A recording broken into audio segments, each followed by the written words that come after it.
لە یاریەکانی قۆناغی کۆتایی جامی کۆماری عێراق بۆ هەڵبژاردەی پارێزگاکان و لە کۆمەڵی یەکەمین یاریەکان ئەنجام دران.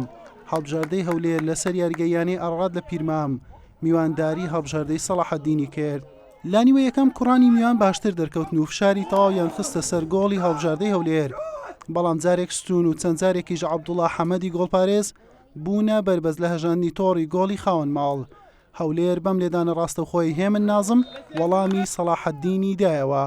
لە دواخولەکانی نیوە یەکەمیش فەرهەنگ وریا با لێدانی سەرتۆڕی گۆڵی هەڵبژاردەی میوانی هەژاند و هەولێری کردە خاوەنی گۆڵێک و لە یاریەکە پێشی خست.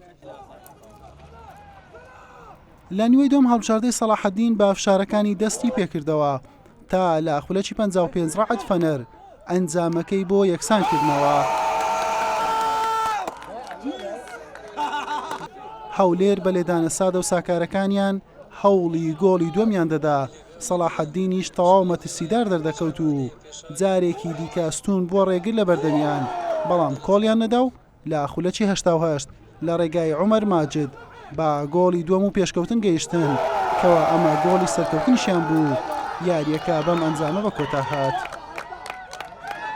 سەرەتا کە ئەوەندەی قوتمان هەبوو باش بووین جێمی یەکەم و توانیمان گۆڵیش بکەین، بەڵام لە جێمی دۆم بە حکمیەوەی یعنی ئەم هیچ تەمرینێکمان نەکردو لە دوای ئەوەی بەسەر کەوتین ئاخیراریمان لەگەڵ کەرکووک هیچ تەمرینێکمان نەکردو ئیلا ئەوەی فەریقەکەی خڕبووبیتەوە تەمرین لەگەڵ نادیەکە کردبێ، یعنی تەمرینمان نەبە لە بۆ نمونە ئەمن هەتا یعنی ئاخر یاری لەو کاتڕە تەمرینم نەکردو ئیلا گەر فەردیش وەکوی نێت بە جەماعی تەمرین بکەی، یعنی شتەکە لە مەسلحەتی مەبوو جێمی یەکەم دەمانتوانی احتفاظ بەو گۆڵەی بکەین، بەڵام ئیتر لاعیبەکان زۆر هیلاک بوون و ئەوەشمان پێوە دیار بوو بەڕاستی ئەو لاعیبانەی کە دەوری عێراقی ئیزن نەدرابوون لە نادیەکان زۆر پێمەوە دیار بوو و ئینشاڵڵا بتوانین لە یاریەکانی داهاتوو تعویزکەینەوە.